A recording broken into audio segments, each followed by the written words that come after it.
Saya akan memulai debat dalam 3, 2, 1. Selamat pagi Dewan Juri, tim lawan, serta hadirin sekalian.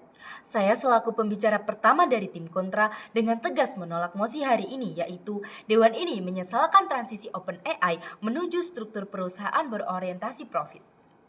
Hadirin sekalian, kami percaya bahwa transisi OpenAI menuju struktur perusahaan berorientasi profit bukanlah bentuk pengkhianatan terhadap misi kemanusiaan, melainkan langkah realistis agar pengembangan AI tetap dapat berlangsung secara berkelanjutan, kompetitif, dan bermanfaat secara luas.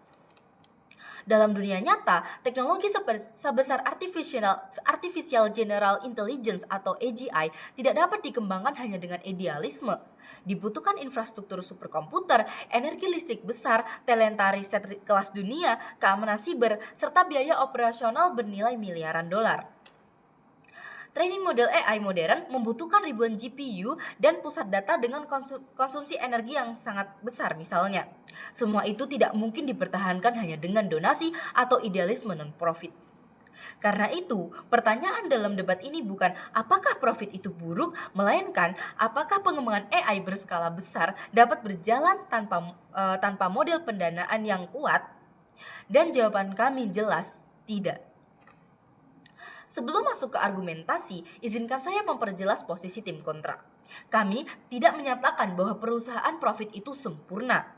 Kami juga tidak menutup mata terhadap risiko penyalahgunaan AI seperti deepfake, penipuan digital, atau ketimpangan akses teknologi. Namun, kami percaya bahwa masalah-masalah tersebut bukan disebabkan oleh struktur profit semata, melainkan oleh lemahnya regulasi, literasi digital, dan tata kelola teknologi secara global. Karena itu, menyalahkan transisi OpenAI menuju model profit adalah simplifikasi yang keliru. Hadirin sekalian, argumen pertama kami adalah bahwa model profit memungkinkan inovasi AI berkembang lebih cepat dan lebih luas. Pengembangan AI modern membutuhkan biaya yang sangat besar. Training model AI memerlukan ribuan GPU, pusat data raksasa, dan tim riset elite internasional. Semua itu membutuhkan pendanaan jangka panjang yang stabil pada akhirnya. Faktanya, OpenAI mulai melakukan lompatan besar justru setelah memperoleh investasi besar dan mengubah struktur organisasinya.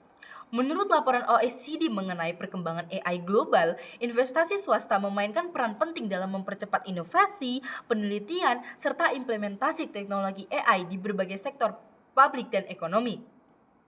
Artinya, tanpa modal besar, perkembangan AI justru akan stagnan. Pihak pro mungkin mengatakan bahwa investor hanya mengejar keuntungan. Namun masalahnya, teknologi canggih memang membutuhkan insentif ekonomi agar terus berkembang. Jika semua organisasi AI dipaksa tetap non-profit sepenuhnya, maka hanya negara besar atau pemerintah tertentu yang akan mampu mengembangkan AGI. Dan itu justru lebih berbahaya karena menciptakan monopoli negara terhadap teknologi. Di sisi lain, model perusahaan seperti OpenAI masih memungkinkan inovasi diakses oleh masyarakat sipil, startup, peneliti, hingga sektor pendidikan. Perkembangan teknologi membutuhkan keseimbangan antara idealisme dan keberlanjutan ekonomi pada akhirnya. Hadirin sekalian, argumen kedua kami adalah bahwa orientasi profit tidak otomatis menghilangkan tanggung jawab sosial. Pihak pro mencoba membangun narasi seolah-olah begitu OpenAI menjadi perusahaan profit, maka seluruh keputusan pasti hanya demi uang. Kami menolak logika hitam putih seperti itu. Dalam struktur Public Benefit Corporation atau PBC, perusahaan secara hukum tetap memiliki kewajiban mempertimbangkan kepentingan publik, bukan hanya keuntungan pemegang saham. Memang benar investor tetap ada, tetapi keberadaan investor tidak otomatis menghapus tanggung jawab etis perusahaan. Justru dengan sumber daya finansial yang lebih besar, OpenAI memiliki kapasitas lebih kuat untuk mengembangkan sistem keamanan AI. Misalnya, perusahaan dapat meningkatkan moderasi konten, memperkuat deteksi deepfake, memperbaiki keamanan model AI, dan membangun sistem mitigasi penyalahgunaan teknologi. Ironis sekali ketika pihak pro mengkritik perusahaan profit, tetapi di saat yang sama menuntut sistem keamanan AI yang sangat canggih. Keamanan teknologi tidak lahir dari idealisme semata, tetapi juga dari kemampuan finansial untuk membangun sistem pengawasan dan perlindungan yang memadai pada akhirnya. Selanjutnya, argumen ketiga kami adalah bahwa transisi profit justru membantu demokratisasi teknologi AI. Pihak pro mengatakan bahwa AI menciptakan jurang digital dan hanya bisa diakses negara maju. Namun, mari kita melihat kenyataan lain.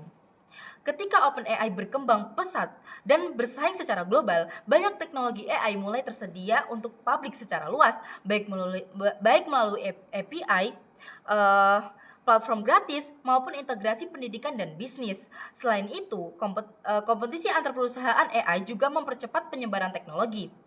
Kita melihat munculnya Gemini, Cloud, dan berbagai macam open source lainnya misalnya.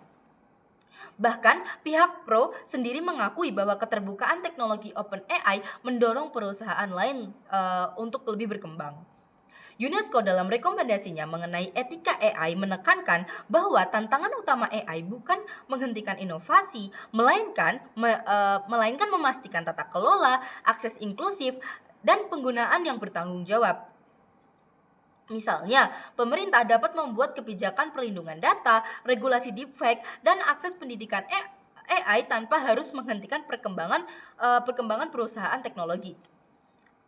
Hadirin yang saya hormati, pihak pro membawa contoh penyalahgunaan AI seperti deepfake porno atau penipuan digital. Namun sekali lagi, penyalahgunaan teknologi tidak membuktikan bahwa teknologi seharusnya tidak dikembangkan. Internet dipakai untuk penipuan, media sosial dipakai untuk hoax. Tetapi kita tidak menyimpulkan bahwa internet dan media sosial seharusnya tidak pernah berkembang pada akhirnya. Karena jika logika tim pro diterima, maka semua teknologi berbahaya harus dihentikan hanya karena berpotensi disalahgunakan. Dan itu adalah logika yang akan menghambat inovasi global. Karena dari itu, kami dari tim kontra dengan tegas menolak mosi ini. Terima kasih.